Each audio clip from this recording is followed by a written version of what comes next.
ಈ ಪರೀಕ್ಷೆ ಗಣಿತ ಪಾಸಿಂಗ್ ಪ್ಯಾಕೇಜ್ನಲ್ಲಿ ಅತ್ಯಂತ ಸುಲಭವಾಗಿದ್ದು ಅಂದರೆ ಪ್ರಮೇಯಗಳು ಕೂಡ ಸುಲಭವಾಗಿರ್ತವೆ. ಇಲ್ಲಿ ಪ್ರಮೇಯ ವೃತ್ತದ ಮೇಲಿನ ಪ್ರಮೇಯವನ್ನು ನಾವು ಕಲಿಯೋಣ. ಬಾಹ್ಯ ಬಿಂದುವಿನಿಂದ ವೃತ್ತಕ್ಕೆಳೆದ ಸ್ಪರ್ಶಕಗಳು ಸಮ ಎಂದು ಸಾಧಿಸಿ ಅಂತೇಳಿ 3 ಅಥವಾ 4 ಅಂಕದ ಪ್ರಶ್ನೆ ನಿಮಗೆ ಬರ್ತಾ ಇರುತ್ತೆ. ಈ ಪ್ರಮೇಯನ ಸಾಧಿಸುವುದು ಬಿಡಿಸುವುದು ಹೇಗೆ ಅನ್ನೋದನ್ನು ನಾವು ಕಲಿತಾ ಹೋಗೋಣ. ಈ ಬಾಹ್ಯ ಬಿಂದುವಿನಿಂದ ವೃತ್ತಕ್ಕೆಳೆದ ಸ್ಪರ್ಶಕಗಳು ಸಮ ಎಂದು ಸಾಧಿಸಿ ಈ ಪ್ರಮೇಯನ ಬಿಡಿಸ್ಬೇಕಾದ್ರೆ ನಾವು ಮೊಟ್ಟ ಮೊದಲು ನಮಗೆ ಅನುಕೂಲಕರವಾದ ತ್ರಿಜ್ಯದಿಂದ ಒಂದು ವೃತ್ತವನ್ನು ರಚಿಸ್ಕೊಳ್ಬೇಕು. ನಾನು ಓ ಕೇಂದ್ರವುಳ್ಳ ವೃತ್ತವನ್ನು ರಚಿಸಿದ್ದೇನೆ ಅನುಕೂಲಕರವಾದ ತ್ರಿಜ್ಯದಿಂದ. ಪಿ ಬಾಹ್ಯ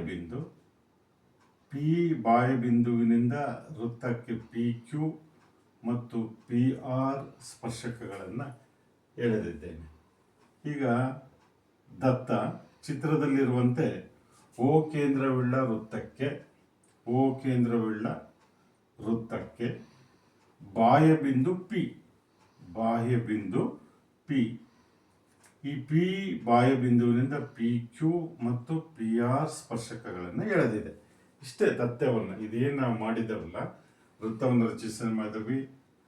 ಪಿ ಬಾಹ್ಯ ಬಿಂದು ಇದೆ. ಈ ಬಾಹ್ಯ ಬಿಂದುವಿನಿಂದ ಪಿ ಕ್ಯೂ ಮತ್ತು ಪಿ ಆರ್ ಸ್ಪರ್ಶಕಗಳನ್ನು ಎಳೆದಿದೆಯಲ್ಲ, ಇದನ್ನು ದತ್ತದಲ್ಲಿ ಬರೆದ್ರೆ ಮುಗೀತು. ಹಾಗೆ ಏನು ಸಾಧಿಸಬೇಕು ಅನ್ನೋದೇ ನಾವು ಸಾಧನೀಯದಲ್ಲಿ ಬರಬೇಕು. ಸಾಧನೀಯ ಬಾಹ್ಯ ಬಿಂದುವಿನಿಂದ ಎಳೆದ ಸ್ಪರ್ಶಕಗಳು ಪಿ ಕ್ಯೂ ಮತ್ತು ಪಿ ಆರ್ ಸಮ ಎಂದು ಸಾಧಿಸಬೇಕು. ಇಲ್ಲಿ ಸಾಧನೀಯ P Q equals P R. ರಚನೆ ಓ ಕ್ಯೂ ಓ ಆರ್ ಮತ್ತು ಓ ಪಿ ಸೇರಿಸಿದೆ. ಓ ಕ್ಯೂ ಓ ಆರ್ ಮತ್ತು ಓ ಪಿ ಸೇರಿಸಿದೆ. ಇವನ್ನು ಸೇರಿಸೋ ಉದ್ದೇಶ ಏನಂದರೆ, ಎರಡು ನಮಗೆ ತ್ರಿಭುಜಗಳು ಸಿಗ್ತವೆ. ನೋಡಿ ಚಿತ್ರದಲ್ಲಿ ಓ ಕ್ಯೂ ಪಿ ಮತ್ತು ಓ ಆರ್ ಪಿ ಈ ಎರಡು ತ್ರಿಭುಜಗಳು ಸಿಗ್ತವೆ. ಈ ಎರಡು ತ್ರಿಭುಜಗಳ ಸಹಾಯದಿಂದ ನಾವು ಬಾಹ್ಯ ಬಿಂದುವಿನಿಂದ ವೃತ್ತಕ್ಕೆಳೆದ ಸ್ಪರ್ಶಕಗಳಾದ ಪಿ ಕ್ಯೂ ಮತ್ತು ಪಿ ಆರ್ ಸಮ ಎಂದು ಸಾಧಿಸೋಣ. ಸಾಧನೆ ತ್ರಿಭುಜ ಓ ಕ್ಯೂ ಪಿ ಮತ್ತು ತ್ರಿಭುಜ ಓ ಆರ್ ಪಿಗಳಲ್ಲಿ O Q equals O R ಒಂದೇ ವೃತ್ತದ ತ್ರಿಜ್ಯಗಳು. ಇಲ್ಲಿ ನೋಡಿ, ಇದು ವೃತ್ತ, ತ್ರಿಜ್ಯ ಓ ಕ್ಯೂ ಓ ಆರ್ ತ್ರಿಜ್ಯಗಳಿವು. ಒಂದೇ ವೃತ್ತದ ತ್ರಿಜ್ಯಗಳು ಯಾವಾಗಲೂ ಸಮನಾಗಿರುತ್ತವೆ. ಹಾಗಾಗಿ O Q equals O R. ಹಾಗೆಯೇ ಈ ಎರಡು ತ್ರಿಭುಜಗಳಲ್ಲಿ ಕೋನ O Q P equals O R P equals 90 degree.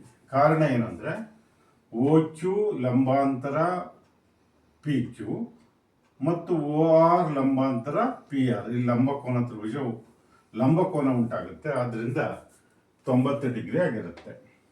ಹಾಗಾಗಿ ಎರಡು ಕೋನಗಳು ಓ ಕ್ಯೂ ಪಿ ಕೋನ ಮತ್ತು ಓ ಆರ್ ಪಿ ಕೋನಗಳು ಸಮ. ಮತ್ತು O P equals O P. ನೋಡಿ, ಓ ಕ್ಯೂ ಪಿ ತ್ರಿಭುಜಕ್ಕೂ ಒಂದೇ ಬಾವು. ಹಾಗೆಯೇ ಓ ಆರ್ ಪಿ ತ್ರಿಭುಜಕ್ಕೂ ಕೂಡ ಓ ಪಿ ಬಾವು ಒಂದೇ ಆಗಿದೆ.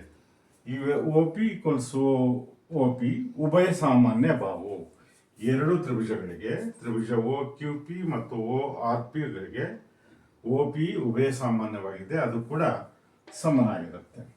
ಹಾಗಾಗಿ ಲಂಬಕೋನ ವಿಕರ್ಣ ಬಾಹು ಸಿದ್ಧಾಂತದ ಆಧಾರದ ಮೇಲೆ ತ್ರಿಭುಜ ಓ ಕ್ಯೂ ಪಿ ಸರ್ವಸಮ ತ್ರಿಭುಜ ಓ ಆರ್ ಪಿ. ಈ ಎರಡು ತ್ರಿಭುಜಗಳಲ್ಲಿ O Q equals O R ಒಂದೇ ವೃತ್ತದ ತ್ರಿಜ್ಯಗಳು.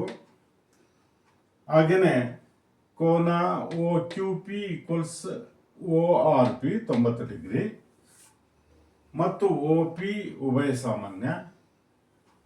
ಇದು ಸಮ ಓ ಕ್ಯೂ ಈಕ್ವಲ್ಸ್ ಓ ಆರ್ಗೆ ಸಮ. ಓ ಕ್ಯೂ ಪಿ ಕೋನ ಈಕ್ವಲ್ಸ್ ಓ ಆರ್ ಪಿ ಕೋನ. ಹಾಗಾಗಿ ಈ ಬಾವು ಇದೆಯಲ್ಲ, ಓ ಪಿ ಕ್ಯೂ ಬಾವು ಪಿ ಆರ್ ಬಾವಿಗೆ ಸಮನಾಗಿರುತ್ತೆ. P Q equals P R. ಸರ್ವ ಸಮ ಬಾವು ತ್ರಿಭುಜದ ಅಭಿಮುಖ ಕೋನ ಸಮನಾಗಿರುತ್ತವೆ. ಆದ್ದರಿಂದ ಬಾಹ್ಯ ಬಿಂದುವಿನಿಂದ ವೃತ್ತಕ್ಕಳದ ಸ್ಪರ್ಶ ಪಿ ಕ್ಯೂ ಮತ್ತು ಪಿ ಆರ್ಗಳು ಸಮ ಎಂದು ನಾವು ಸಾಧಿಸಿದ್ದೇವೆ, ತೋರಿಸಿದ್ದೇವೆ. ಇಷ್ಟು ನೀವು ಸುಲಭವಾಗಿ ಬರಿಬೋದು. ಸ್ವಲ್ಪ ಚಿತ್ರ ಬಿಡಿಸೋಕ್ಕೆ ಸ್ವಲ್ಪ ಕಾನ್ಸಂಟ್ರೇಷನ್ ಮಾಡಿದರೆ, ಮತ್ತು ಚಿತ್ರಕ್ಕೆ ಅಂಕ ಇರುತ್ತೆ, ದತ್ತಕ್ಕೆ ಅಂಕ ಇರುತ್ತೆ, ಸಾಧನೆಯ ರಚನೆ, ಸಾಧನೆ ಇವಕ್ಕೆಲ್ಲ ಅಂಕಗಳಿರುತ್ತೆ, ಅರ್ಧರ್ಧ ಒಂದೊಂದು ಅಂಕಗಳಿರುತ್ತೆ. ಆದ್ದರಿಂದ ನೀವು ಎಷ್ಟು ಬರೆದಿರ್ತೀರೋ ಅಷ್ಟಾದರೂ ಅಂಕಗಳು ಸಿಗುತ್ತೆ. ಅದಕ್ಕೋಸ್ಕರ ಈ ಪ್ರಮೇಯನ ಅಭ್ಯಾಸ ಮಾಡಿ 4-5 ಸರಿ ಬರೆದು ಅಭ್ಯಾಸ ಮಾಡಿದರೆ ನೀವು ಇದರಲ್ಲಿ ಕನಿಷ್ಠ 3 ಅಂಕನಾದರೂ ಗಳಿಸ್ಬೋದು. ಧನ್ಯವಾದಗಳು.